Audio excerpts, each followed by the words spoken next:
এই লাশগুলি কোথায় দাফন করেছেন, কেন সে ডেথ সার্টিফিকেট নিজেই বানিয়েছেন, কোনো উত্তরে দিতে পারে না।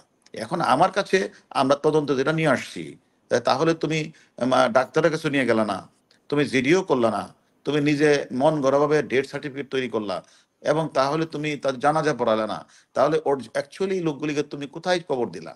তার বিরুদ্ধে তার ওয়াইফ যে কথাটি বলেছে, যে সে যে বিভিন্ন ধরনের যে কি বলে ফাউন্ডেশন মানে তৈরি করেছে, সেখানে তার বউকে হ্যাঁ, সে তো তার বউকে রাখে নাই।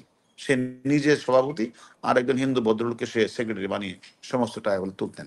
আর এটা এমন একটা ফাউন্ড, দুজনই মাত্র টাকা তুলতেন, খরচ করতেন, কোথায় টাকা খরচ করতেন সেটা কিন্তু সে আমাদের কাছে বলতে পারেনি। তিনটা পয়েন্ট একটু জানতে চাই, যে তার পেছনে নিশ্চয়ই ক্ষমতার কোনো উৎস আছে, এবং কিডনি বিক্রির কথা আমরা শুনেছি, তার পেছনেও নিশ্চয়ই কোনো ক্ষমতার উৎস, এবং সে নাকি কথায় কথায় ওবায়দুল কাদের সাহেবের কথা বলতেন, বাংলাদেশ আওয়ামী লীগের সাধারণ সম্পাদক, এবং তার বউ আপনাদেরকে কি কি অভিযোগ করেছে তার ব্যাপারে, এই তিনটি বিষয়ে যদি একটু বলেন। আসলে দেখেন, এক মানুষ কতজনের কথাই বলতে পারে, এবং নিজের নিজের সে যেহেতু তার অ্যাকাউন্টে অনেক টাকা আসতো, মানুষ মানে সে মানব সেবা করছে, দুস্থ, পীড়িত, নিপীড়িত এবং অসহায়, সহায় সম্বলহীন, মানসিক ভারসাম্যহীন, প্রতিবন্ধী মানুষগুলিকে সে সেবা করছে। এটা অনেক মানুষ, সে স্বাভাবিক কারণে শুনলেও মানুষের ভালো লাগে যে কেউ না কেউ তো সমাজে এগিয়ে আসে। সেই প্রেক্ষিতে হয়তো কেউ না কেউ সমাজের মানুষ তাকে সহযোগিতা করেছে, কেউ হয়তো তাদের টাকাটা তার কাছে দান করেছে, সে যেহেতু এই কাজটি করছে। কিন্তু এর আড়ালে যে সে এইভাবে মনুষ্যহীন কাজগুলি করেছে, এবং পর্দার আড়ালে যে সে মানুষগুলিকে বানরের মতো পিটিয়েছে, এটা তো আসলে কেউ জানতো না। এখন মানুষ তো এখন সে অনেকের রেফারেন্স তখন হয়তো দিয়েছে, যে ভালো কাজ করলে তো ধরেন, যদি কেউ আমাদের কাছে যদি কেউ আসে, সে আমার কাছে যদি সে বলে যে আমি আমার একটা আশ্রম আছে, আমি 500 লোককে খাওয়াই, সেই লোকটা যদি আমি তখন তো আমি ধন্যবাদ দিব, প্রশংসা করব। সে যদি এসে আমার কথা বলে স্যার আপনার সাথে একটা ছবি তুলতে চাই, তা আমি তো আসলে মনে করি সে তো ভালো অর্থে তো আমি তাকে ছবিটা তুলবো, তাই না? এখন এরকম ভাবে যদি সে কারোর নাম ভাঙ্গায়, কারোর সাথে তার ছবি থাকে, এটা তো আসলে আমি মনে করি যাদের ওদের কোনো সমস্যা না, সমস্যা তো তার। সে এগুলিকে পুঁজি করে সে মানুষকে দেখিয়ে তো এই অকামগুলি সে করেছেন। আমি মনে করি তার বিরুদ্ধে তার ওয়াইফ যে কথাটি বলেছে, যে সে যে বিভিন্ন ধরনের যে কি বলে ফাউন্ডেশন মানে তৈরি করেছে, সেখানে তার বউকে হ্যাঁ, সে তো তার বউকে রাখে নাই। সে নিজে সভাপতি, আর একজন হিন্দু ভদ্রলোককে সে সেক্রেটারি বানিয়ে সমস্ত টাকাগুলো তুলতেন। আর এটা এমন একটা ফাউন্ড, দুজনই মাত্র টাকা তুলতেন, খরচ করতেন, কোথায় টাকা খরচ করতেন সেটা কিন্তু সে আমাদের কাছে বলতে পারেনি।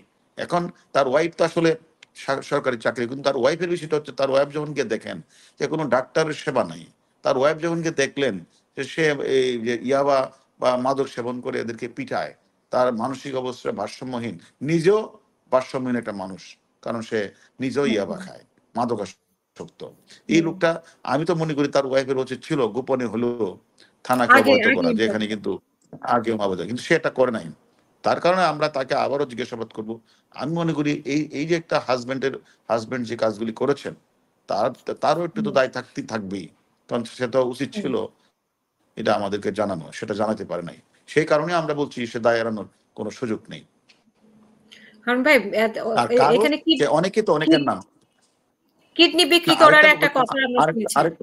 আরেকটা প্রশ্ন আপনার রয়েছে, যে একটা বললেন যে আমাদের আমার মাননীয় মন্ত্রী, যোগাযোগ মন্ত্রীর নাম সে ভাঙিয়েছেন। সে এটা তার মাননীয় যোগাযোগ মন্ত্রী তো জানেও না, সে তাকে চিনেও না।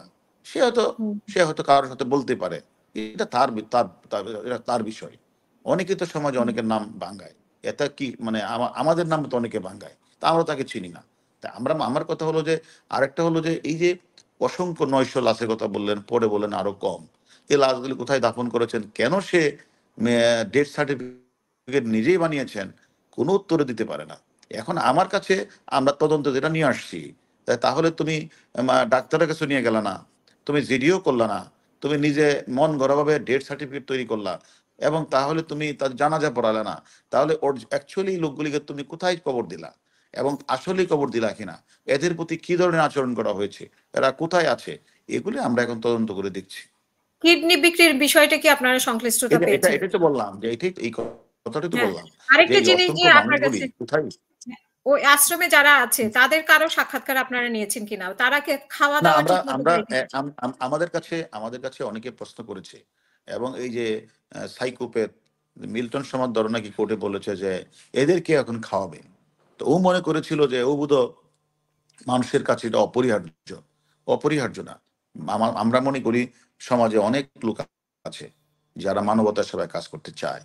আমরা মনে করি যে মিল্টন সমাদ্দার যে এখানে যে অনেক বাচ্চাদেরকে নেওয়ার জন্য তার অভিভাবকরা আসছে নেওয়ার জন্য। আমরা বলছি থানায় কথা বলে জিডি করে আপনারা আপনাদের বাচ্চা ইচ্ছা করলে নিয়ে যেতে পারেন। আর যারা থাকবে তাদের জন্য একজন ভদ্রলোক আমার কাছে এসেছিলেন। সে তাদের আপাতত যে কয়দিন মানে তারা থাকবে এদের থাকা খাওয়া তারপরে চিকিৎসার ব্যবস্থা করবেন। সেই ফাউন্ডেশন আমাদের কাছে আসছে।